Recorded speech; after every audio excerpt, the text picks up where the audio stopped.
All right, welcome everyone to today's Webmaster Central Office Hours Hangout. My name is John Mueller. I am a Webmaster Trends Analyst here at Google in Switzerland. And part of what we do are these Office Hour Hangouts, where webmasters and publishers can come together and ask us questions around search and give us feedback appropriately. We have a bunch of questions that were submitted today, and a handful of people who are here live to ask questions.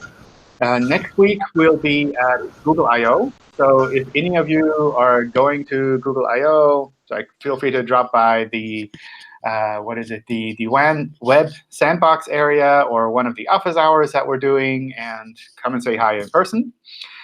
Maybe I can get it set up so that I also do a hangout while we're in Mountain View to kind of cover the Pacific time zone as well, so that they don't have to get up in the middle of the night. We'll see. It's lots of stuff happening next week. All right. So to get started, do any of you want to get started with a question? Hi, John. I have two questions. OK. So the first one is we have got this question from one of our clients. He's asking for the blog post, how many words is the minimum, how many words we need to add.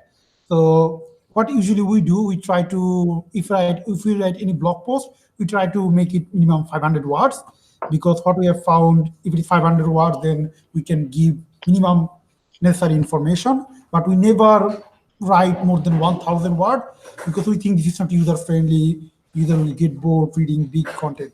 So from Google perspective, which one is the better? What do you suggest? As far as I know, we don't count the words at all. So we don't really care how many words your blog post has. I think from a practical point of view, it makes sense to think about this and say, well, I want to make sure that I have at least something useful that I can tell people. So more from your side to have maybe some minimum and say like at least this many words or at least this amount of information. Otherwise, maybe I should just write a tweet, or maybe I should wait until I have more content to put together. But it's not that we say there is a minimum or a maximum or an optimal number of words. That's really more a matter of how can you bring that information across, and do you need to have a minimum number of words, or is maybe a blog post that says we did not do this or we did this, maybe that's already enough as an announcement to be useful on your blog. But it's really more from a usefulness point of view. So here is my second question. So how do you measure this is a quality content? Because if it is 2 or 3 lines content, that means it is not the quality content, of course. So how do you measure, when you say this is the quality content, which factor do you consider? I think that's really hard. So we look at a lot of different factors to try to figure that out. Definitely not just number of words or number of lines. Okay. So something can have a lot of words in it, but it doesn't say anything useful. So it's definitely not something where we would just count the words and say this is good or bad. Okay. But what I usually recommend doing is having someone who's not associated with your website review your content and see if that matches what you'd like to bring across, and if that comes across as something that's useful for them. Okay, the last question. This is a different question. One of our clients has e-commerce website. So what happens, a few days ago, they reactivate some of their products. So they remove the product from the website, then add those products again. But when they add the product on the website, they did not add the quantity. That is why the website shows out of stock. Now, Google crawl the website, Google get the information. Now, when someone searches the product, it shows on the search result, but it shows out of stock. But they have already changed the information, but it is still there on Google search results. So what we can do, like they change the price regularly, maybe after 1 week or 2 weeks, maybe 2 or 3 days later. Sometimes it goes out of stock, sometimes it is in stock. So how can we do this? Like, how can we do this properly so that Google shows the proper information on their search result? The best way is to use a sitemap file. And in the sitemap file, use the last modification date to tell us that this page has changed. And you can send a ping for the sitemap file to Google and to the other search engines to tell them that this is actually something that has changed that should get updated. So that's generally the best approach. What about the frequency? I saw that there are some people create sitemap and they add the frequency. So is this something? No, we don't use that. Okay. The last yeah, it's really the date. Because if you can specify a date and you tell us how often it updates, then we should just look at the date anyway. So we focus only on the date. Also, priority, we don't use that from sitemaps. Okay. Thank you, John. All right. Any other questions before we get started? Yeah, I have one question about, I have a situation. For example, I wrote 3 articles. And they have the same high volume keyword, but if we speak about long tail keyword, they are different. For example, SEO 2019, it's for Russian language, but I think it doesn't matter. And second one, like SEO definition, and third one, SEO full guide. And what I saw that first of this page, rank well, with term SEO, just SEO. I mean, without any other long tail keyword. And after this, during some time, 1 month, this page lost their ranking, and other page take this rank. I was curious. Perhaps Google tries to understand which page is better. And after this, I had the same situation. Third, my URL had this ranking. For example, if we speak about YouTube, I don't have the same situation. For example, some of my videos, Russian video, they rank in 1 keyword. It doesn't matter. I can rank a few my videos in top 5. Yeah. But for Google, Google tries to choose the best for this term, and after it means other pages can't be in top 10. I think these things can change over time. So that's something where one page might be very visible in the search results at one point, and then over time, maybe over a couple of days or weeks, another page is becoming more visible. And usually that's more a sign that these pages are not kind of really strongly cemented for those rankings, but rather that they're kind of similar in rankings, and it's like it just takes a little bit more for one page to go above. So I don't think there's much from a practical point of view that you can do there other than say, well, just because I'm ranking number 1 now doesn't mean I'll always be like that. It can make sense to continue working on that so that you're not just number 1 now, but you're number 1 next week or over time as other pages start to get more visible as well.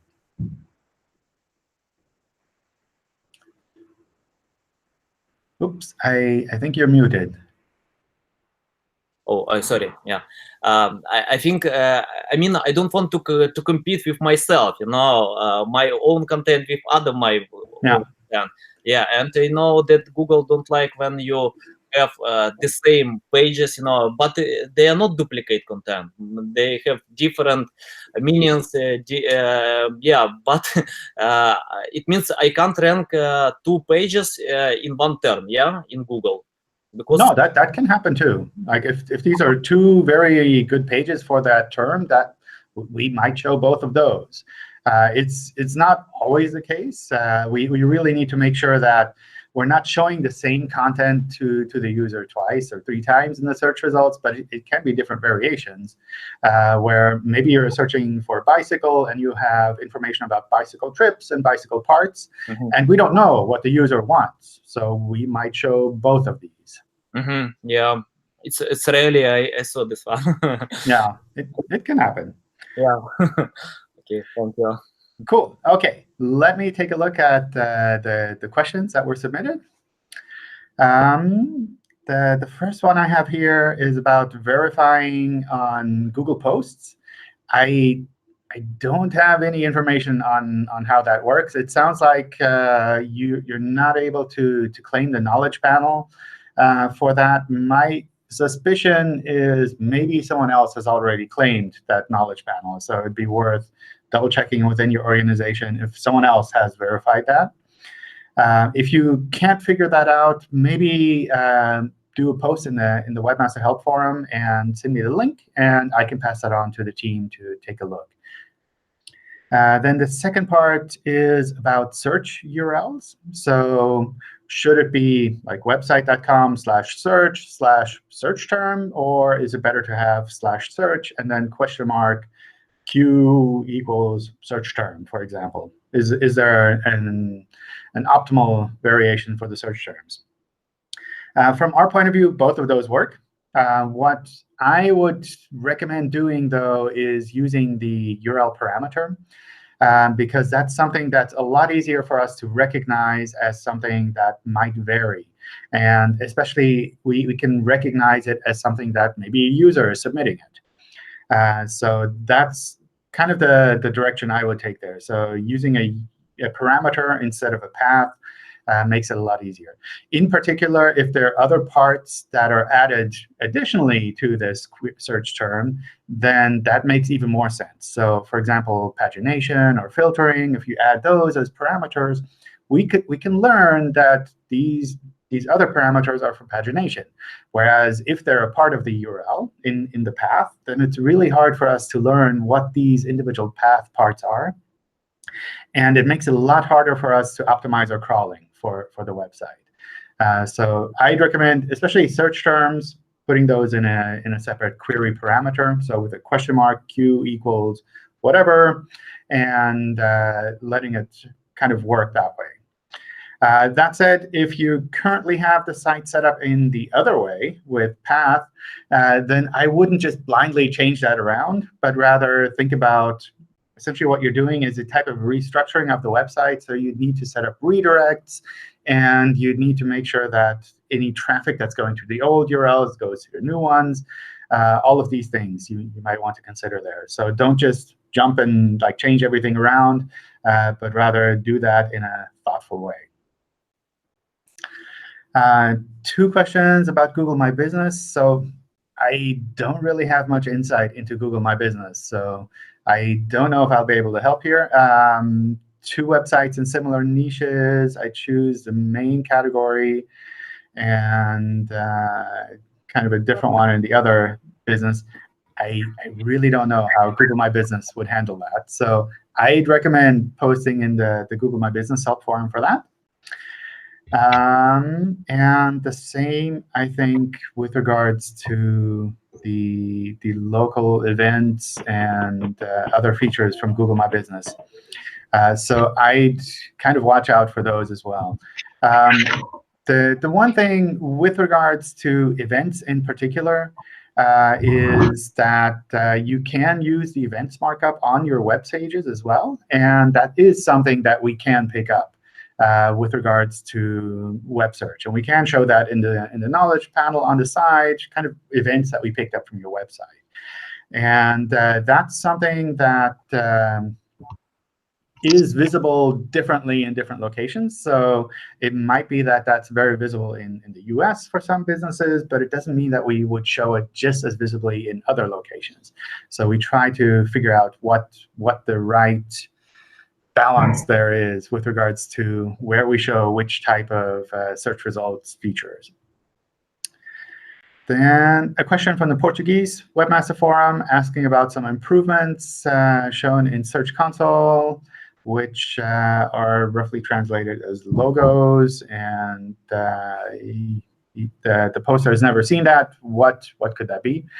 I don't know. So it's hard for me to say what that might be. I know the Search Console team continues to work on the product and continues to experiment with new features. So maybe this is something that they're trying out. It's hard for me to say offhand. Is there any additional considerations when setting up SEO on a single-page app, specifically a Salesforce communities public site? We've set up the community according to Salesforce documentation, sitemap file, but we can't get it to be indexed properly. I don't know. I don't know specifically about the Salesforce site. So in general, when it comes to JavaScript-based websites, which most of the single-page web apps are set up as, there are some things that you need to watch out for. So in particular, Google needs to be able to render the pages so that we can pull in the content and use that for indexing.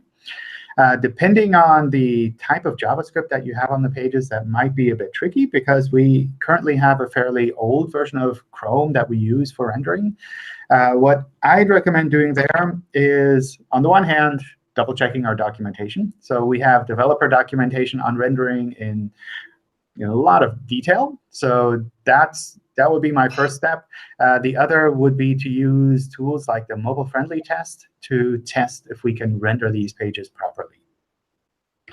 And with those, generally, you're able to kind of figure out how you can deal with this.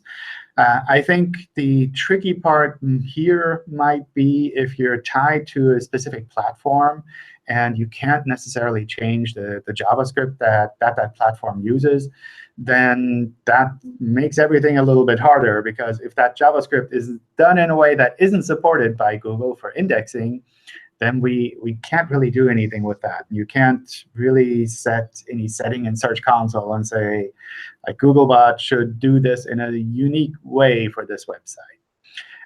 But I would double-check to figure out where the issue is actually coming from. And if it's really coming from the framework that you're using, maybe get in touch with the framework providers. Maybe have them get in touch with us through the forums or through the Hangouts and other channels. I have a website that's ranking for some keywords in different countries, although I'm not targeting any specific country. When I checked in Search Console, the average position shows a rank of 11 or 21 for that keyword in that specific country. When I checked with a VPN from that country, it's not showing my website there. So what's wrong here? In general, there are two things that I could see might be happening here. On the one hand, testing through a VPN doesn't always give you the right answers. So that might be one thing. The other thing is, in general, the data shown in Search Console is not a theoretical ranking position, but rather something that we saw when we showed search results to users. So what could be happening here is that there might have been something temporary where your pages were ranking at that position for users in that country. That could be something where we say, well, we'll try this out, and if that works well, then that might be a good place to go. It could be something where maybe the temporary effect was more a matter of personalization, or maybe a matter of other sites that were shown in that area not being that well during that time, those kind of things. So usually you can tell if this was a temporary effect or if this is a default behavior by looking at the number of impressions that we show in Search Console. And if the number of impressions matches what you would expect to see for impressions for those keywords during that time, then probably that's more a matter of, like, everything is working normally. If the number of impressions shown in Search Console is significantly lower than the number of impressions that you would expect, then probably that's more a temporary issue, where we showed it briefly with that ranking, and maybe a day or so later, it's not ranking that well there anymore. What's the effect of redirecting 404s on a site to a specific 404 page instead of just showing a custom 404 page? Both of those approaches work. So redirecting a URL to the 404 page is fine. Directly showing a 404 page is also fine. That's more a matter of what you can do to set things up on your website, and less a matter of specific kind of pros and cons with that approach. Generally, we recommend making sure that a URL returns 404 immediately. Sometimes you can't do that, and you have to redirect to an error page. That's fine, too. When moving content from a subdomain to main domain, we saw a significant increase in traffic for that same content. Can you explain what might be happening here? So is there some advantage of having everything on the main domain or not? This is, I don't know, one of the most controversial questions that always comes up with regards to SEO. Like, should I use a subdomain or should I use the main domain? And in talking with our engineers and our quality team, from their point of view, it's always like we treat these the same.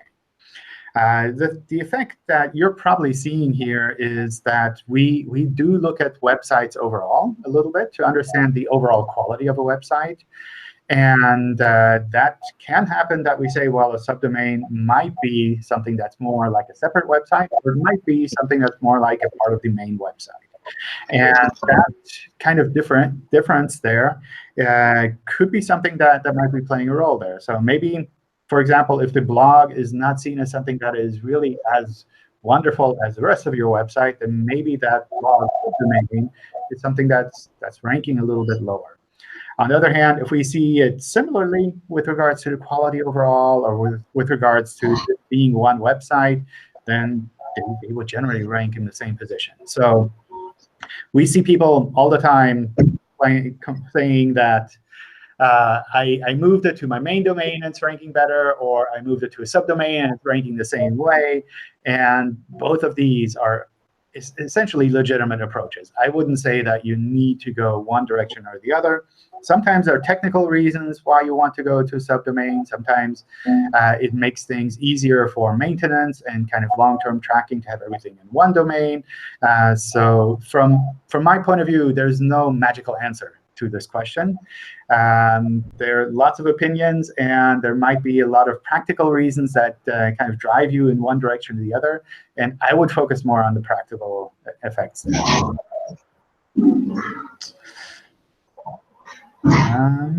Let me just see here. All right. Question in the chat. In our website's homepage, we have code differences between mobile and desktop versions. For example, we call images in desktop with a div class, and in the mobile version, they're an image. Because of this, we can't use the image alt tags on mobile, on desktop, unlike on mobile. Could that harm our SEO? Maybe, maybe. So that's something where, from our point of view, we would probably not see those images if they're not embedded as clear images within the web pages. So if you're using CSS to embed the images, then probably we wouldn't be able to pick those up. That said, we're shifting pretty much most of our crawling towards the mobile versions of the websites using the mobile-first indexing. So perhaps your site is already shifted over to mobile-first indexing. And if so, we would be using the mobile version as the basis for all indexing anyway. So if your mobile version is good, and you have all of the content there, the images are linked properly, and we've shifted to mobile-first indexing for your site, then you should be all set. That said, other search engines might not be using the mobile version, and they might be looking at the desktop version. If they can't pull out those images, then obviously they won't be able to show those images properly in their search results either. And similarly, also social media sites like to embed images from a site when you share that URL. And if they can't pull out those images because they're not clear image tags, then they also would have trouble with that. So for Google, it's not a problem, right?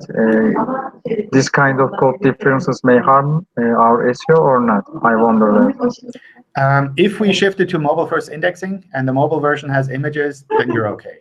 OK, thank you, John. Sorry. All right, let's see. I recently started seeing double-featured snippets in search. Is this a test? Is there any data behind it? What's happening here? I don't know. So I would assume that this is more a matter of us trying different things out to see how users respond to that, to see where we can show the value of these websites a little bit more visibly.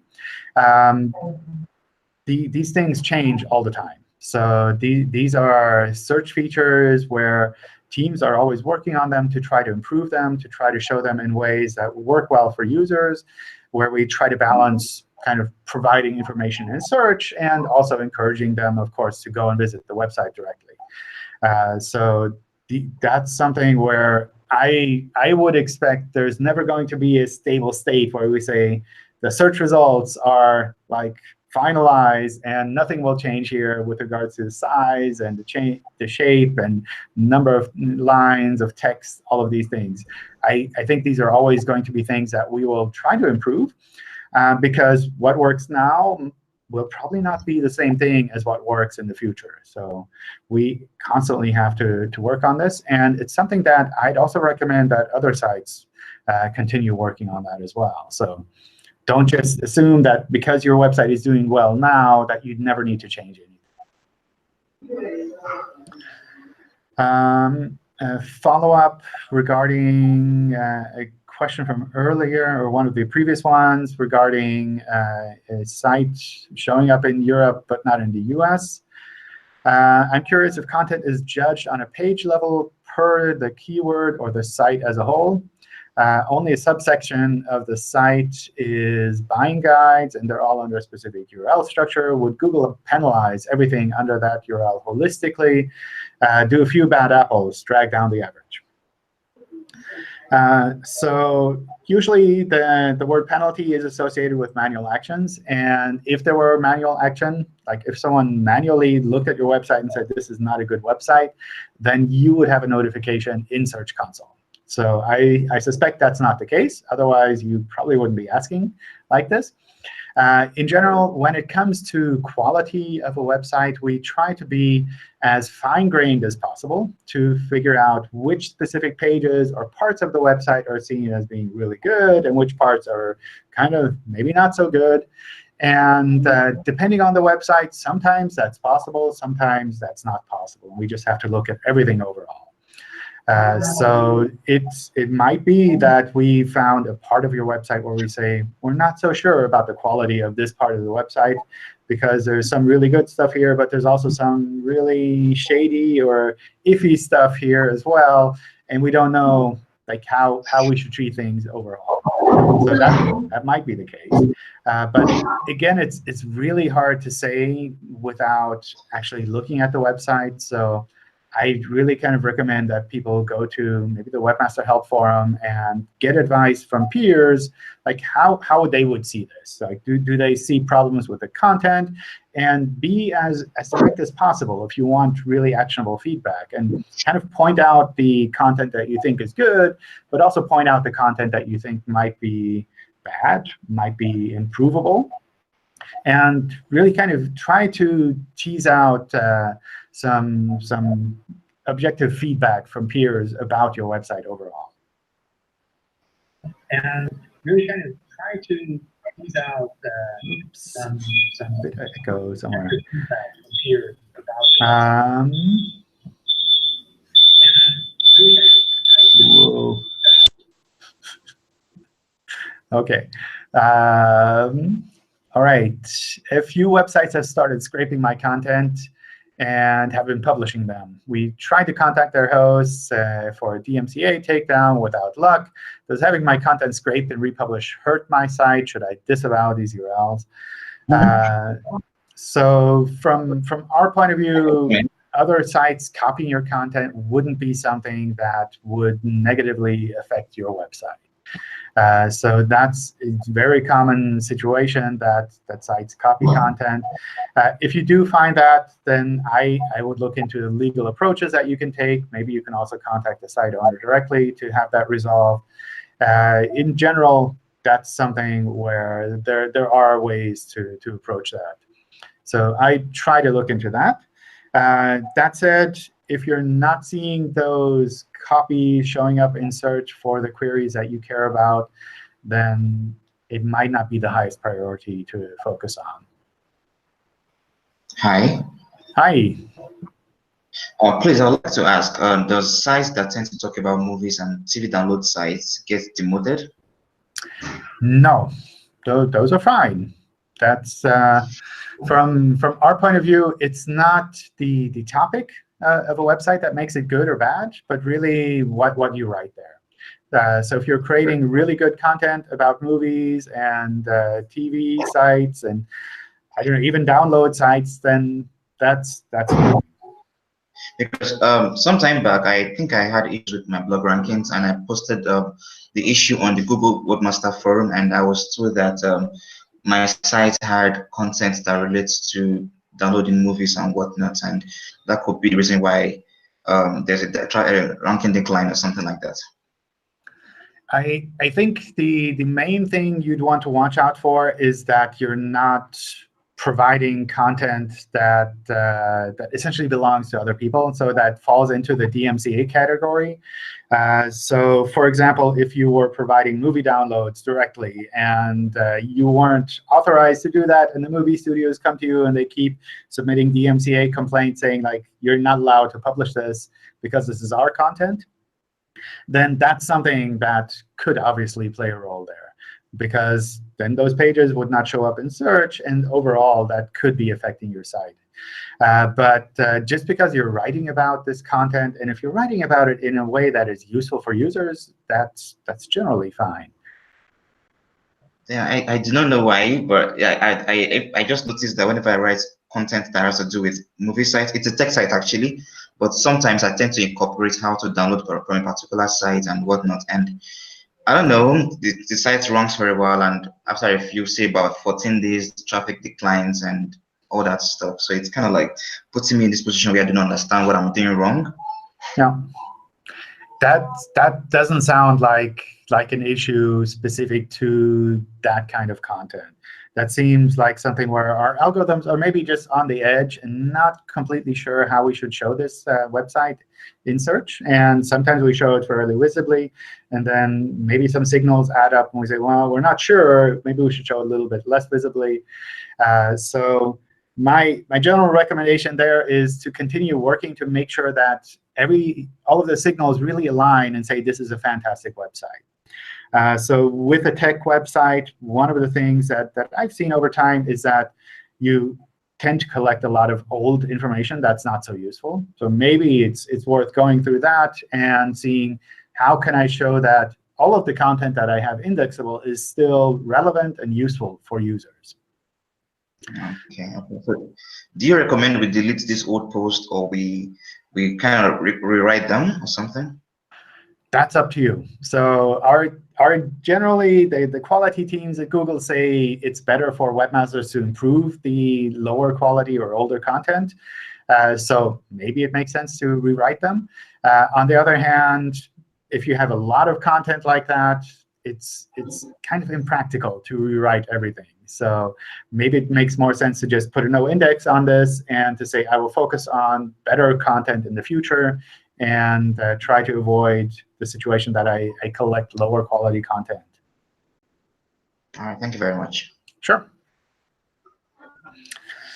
All right. Let's see. Here's my site. Not all of my images are indexed in Google. What could be the problem? I took a quick look at the site that was linked there, and I see a lot of images that are indexed in Google Images. So I think overall you're doing things right. The thing to keep in mind when it comes to images or web search in general is we don't index all content of all websites.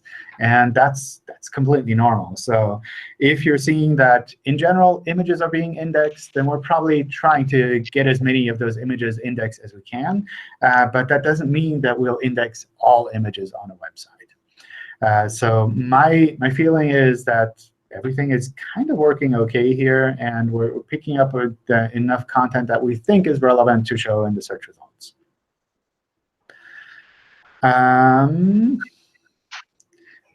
In the new Search Console, where can I submit a link for indexing?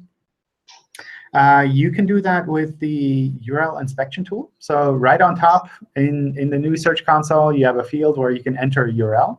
And you can enter a URL from your website and click the, I don't know what it's called, the button to test that URL. And from there, you can do a submit to indexing. So first, you need to test that URL, and then you can submit it for indexing. Can you say something about the crawling issues Google is facing recently? I'm not aware of any specific crawling issues. So I know we had some indexing issues a while back, but all of those should be resolved. I'm not aware of anything specific regarding crawling at the moment, but it makes me worry that maybe I'm missing something. So I'll look around. My question is on URL structures. Would a URL of services my service have the same ranking as /my service? Or do higher level pages have a ranking boost? No, there's no special ranking boost for being higher level in the URL structure. You can structure your URLs however you think is useful for your site. So we do look at things with regards to where they're linked within the website. For example, usually the homepage is one of the pages that is most commonly linked from external sources. That means the homepage is probably the page that has the most signals, the most page rank associated with it. And if you have pages that are linked from the homepage, then those are really easy for us to find. If they're linked only several steps away from the homepage, then that's a lot harder for us to find. And appropriately, the signals that we have from the homepage, they kind of get diluted over time as they get further away from the homepage. So if your services page is something that's only linked under like this general set of, I don't know, products that you're offering, and then a category, and then maybe a subcategory, and then there's a link to the service page, then that means it's pretty far away. So it's a lot harder for us to pass signals to that page. And that's independent of the URL structure. On the other hand, if that's linked directly from the homepage, then we can pass signals right away there. So again, that's also independent of the URL structure. So I would worry less about how you structure the URLs and look more into how you're connecting these pages within your website. How easy are they to find? How easy is it for Google to pass signals to that specific page? And with regards to the URL structure, one thing where I would look into this and kind of keep this in mind is when it comes to monitoring the performance of your pages. So in particular, if you have a lot of pages that are similar kind, for example, product pages, then maybe it makes sense to have a similar URL structure for those pages so that you can filter those out, both in Search Console and in whatever analytics tool that you're using, that you can look at specifically your product pages and see, like, overall, how do these pages perform compared to maybe your category pages. So that's where a clean URL structure kind of makes sense. But just with regards to SEO and how the signals pass, it's more a matter of how they're linked internally than how you're specifying the URLs themselves. A recent change by Gary in the crawl budget blog post with regards to kind of the embedded resources and XHR calls also being taken into account for crawl budget. So this isn't really a recent change. This is essentially how we have to balance the crawling of content. And when we render pages, we take into account all of the embedded resources too. And that's kind of, I would say, expected, because we have all of these requests that go to this server, and we need to make sure that we're not overloading the server, which is mostly why we're doing this with regards to crawl budget. So it's not that we're trying to artificially limit things, but we really just want to make sure that we're not causing trouble on your server. So with that in mind, like, the question goes on, should I move these to subdomains instead of keeping everything on the main domain or not? From our point of view, when it comes to crawl budget, we try to understand what the server is overall. And if we see that all of these subdomains, for example, are essentially a part of the same server, then we'll treat that group as one server and all of the requests that go to that one server. So that's something where if you just set up separate subdomains on the same server and you serve the same content, you're not really changing anything because the same server has to process all of these requests. So from our point of view, I don't think that would change anything for crawl budget in particular. On the other hand, if you move some of these resources out to a CDN, for example, if you host your images on a CDN, if you have videos on a CDN, if you have other static content on a CDN, that can make a difference, because we can see that these are clearly separate servers, and we can kind of balance the crawling across those two sources completely independently. Also for users, that makes sense, because usually these pages can load a lot faster if the static content can be pulled in from a setup that is optimized for static content. That said, a lot of people focus on crawl budget that don't really need to worry about it. So in particular, smaller websites, we can probably crawl everything on your website over in a couple of days. So that's not something that you really need to worry about. Crawl budget is really more of an issue when it's a really, really large website, when we're talking about hundreds of thousands of pages or millions of pages. And all of these millions of pages have 100 embedded resources. Then instead of like 1 million pages, we have 100 million requests that we have to do to the server. Then that does make a big difference. If we're limited to maybe, I don't know, 10,000 requests a day, and you have 100 million requests that we would need to render all of these pages, then that does cause kind of a bottleneck. On the other hand, if you have 1,000 pages, and each of those 1,000 pages has the 100 embedded resources there, then we're talking about 100,000 pages. And for the most part, that's a matter of 2 or 3 days crawling of a website for us to actually get everything, if we really needed to get everything right away. So from that point of view, I'd say this is a really cool theoretical topic, crawl budget. But instead of focusing on this for smaller websites, I'd focus on other things instead. There's lots of other stuff that you can do with regards to speed to improve things overall, with regards to quality and the website in general. So especially for smaller websites, focus on other topics. If you're a really, really big website, if you're working on a big e-commerce site, then obviously managing the crawl budget is something that makes sense. And double-checking your server logs to make sure what is Google actually crawling, and how frequently is it updating these files, and how do we have to maybe perhaps combine different resources so that not as many requests are needed to render these pages. All of those things are things that you can optimize. Which speed metrics are most important for crawling and indexing? So we talked about speed just briefly before. I think you mentioned crawling and indexing here. So that's one aspect that is slightly different than the general speed topic. So in particular, what I would look at here is the difference between speed when it comes to crawling and indexing versus speed what a user would see in the search, well, not in the search results, when they visit your page. Those are completely different metrics, and they can be worked on in different ways. There is some overlap there, of course. But in particular, when it comes to crawling and indexing, we need to be able to request the HTML pages as quickly as possible. And from those HTML pages, we can kind of crawl the links on those HTML pages. And the speed of the server, how quickly it responds to those HTML page requests, that flows into the crawl budget discussion that we talked about before. So that's, again, something that kind of makes sense, especially if you have larger websites. Then it's important that you can serve the content fairly quickly.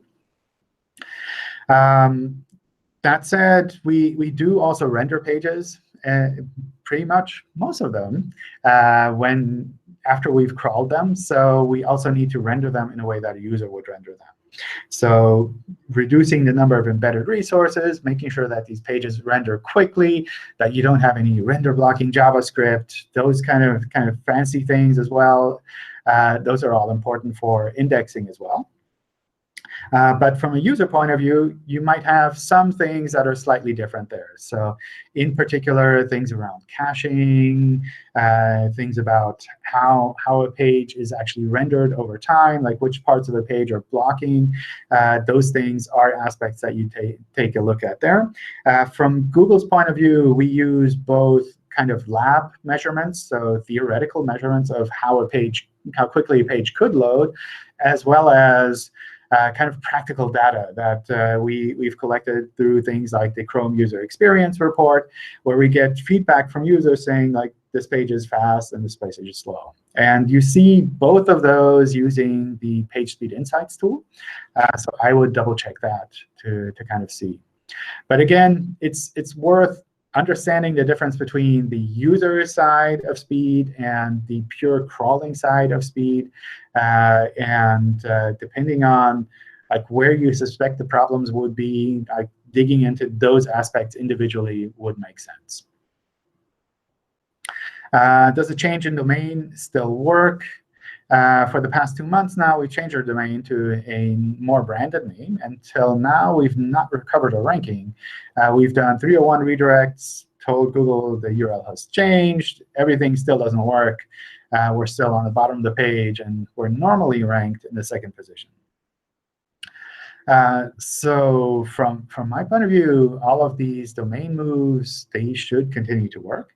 I have seen someone else ask about this, so it's something I looked into a little bit as well. But I don't have any clear information saying that something is stuck or not working. I would imagine that site moves happen all the time. And if there were a general issue with site moves for the last 2 months, there would be a lot of people complaining about this. So my suspicion is that maybe there are some aspects with regards to the way that you've set up the site move that are not working as well as they could. So that could be things like maybe some redirects that are left out. It could also be something like you're moving to a domain that has a lot of kind of problematic history associated with it, where it takes a while for our algorithms to figure out, well, actually, this is a completely new website on this old domain. And we need to kind of first like reevaluate the website overall, rather than just say, like, this is the kind of like content on this old domain that has this problematic history attached to it. So both of those things might be things that you'd want to watch out for. I would recommend maybe posting in the Webmaster Help Forum for something like this, detailing the old and new domain so that people can take a look there to see, is there maybe something technical that you missed, maybe going through all of these things? Site move is not always trivial to do. So missing something technical, that can happen. Or is there perhaps something associated with the old domain? If people look at archive.org, for example, or looking in their various SEO tools that people have, maybe there are some things associated with the old domain that you need to take care of either, or where you just need to understand, well, maybe this takes a bit of time for things to kind of settle down, for Googlebot to understand that you're not associated with perhaps the old problematic content that used to be hosted there. All right. I think we pretty much made it through here. Let's see. Then there's another question about links and the disavow file. So the way the disavow tool works is that we take those into account immediately when we recrawl those URLs that are specified in the disavow file. So as we reprocess those URLs, we take the disavow file into account. And if those are listed there, then we drop those links from our graph. And it takes more time, I can understand. We don't remove them from the links report in Search Console. They're still shown there. So that can be a little bit confusing. But essentially, we take those into account immediately. If you have a manual action and you submit a reconsideration request after submitting the disavow file, then that would be taken into account immediately. Then the web spam team would see, you cleaned this up, that's OK. OK, thank you, John. Sure. All right.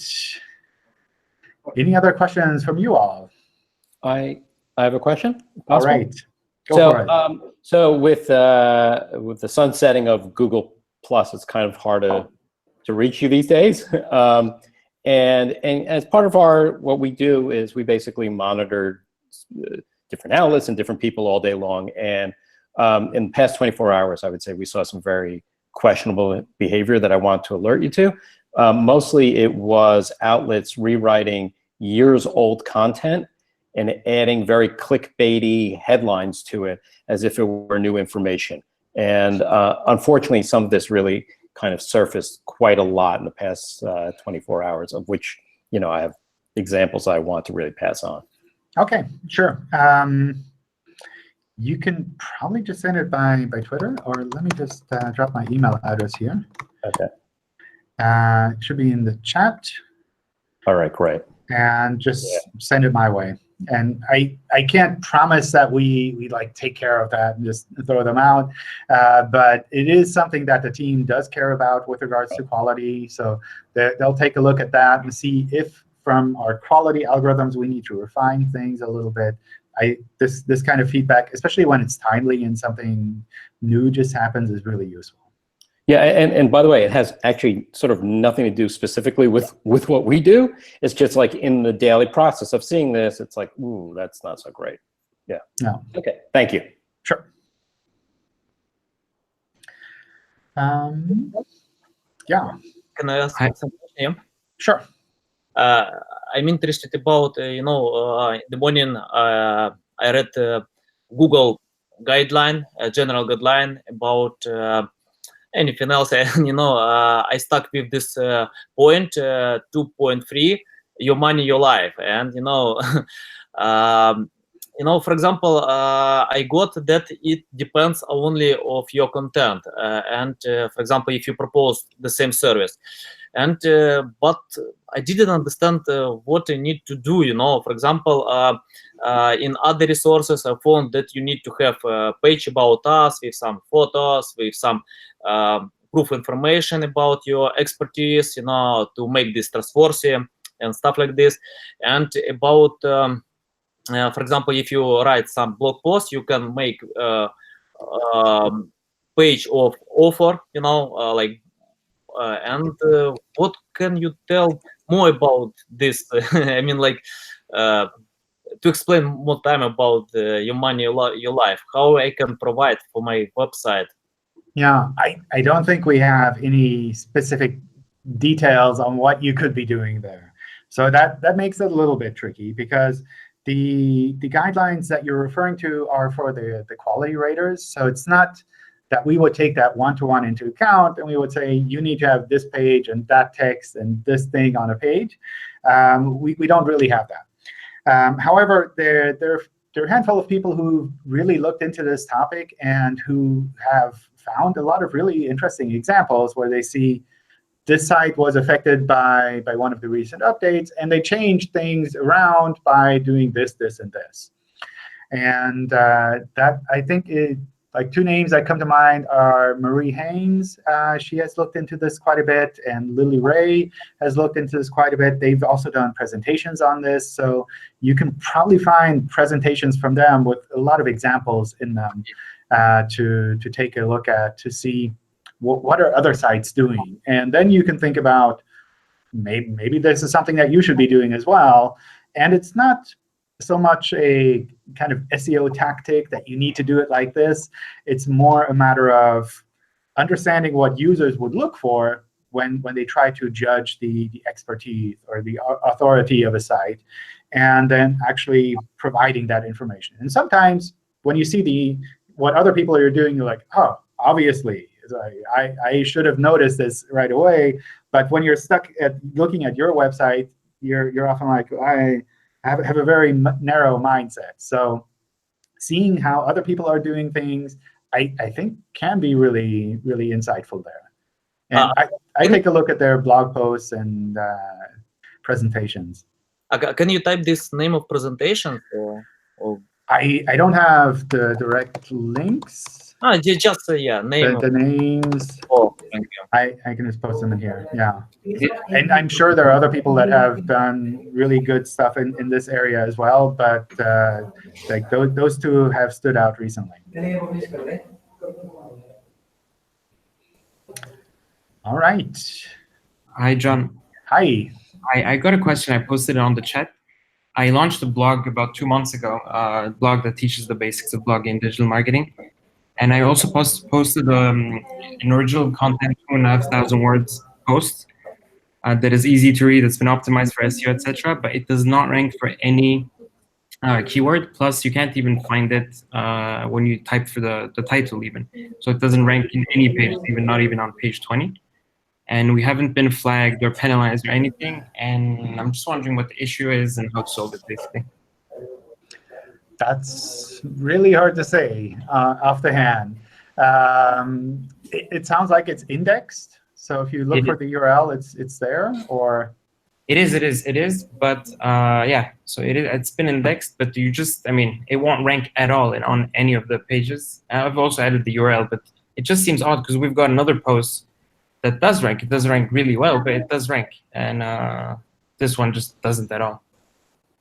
I don't know. It's really hard to say without looking at the page itself. What I've sometimes seen is when you focus on a site too much, you end up essentially keyword stuffing the content, and at some point our algorithms will say, oh, these keywords are so repetitive here that we don't really think it's worth showing this page at all.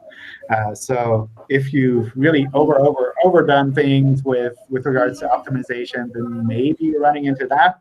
And if you have other blog posts on the same site that are working in search, then maybe compare those two and see, am I going too far here, or am I still kind of similar to the other blog posts that I have?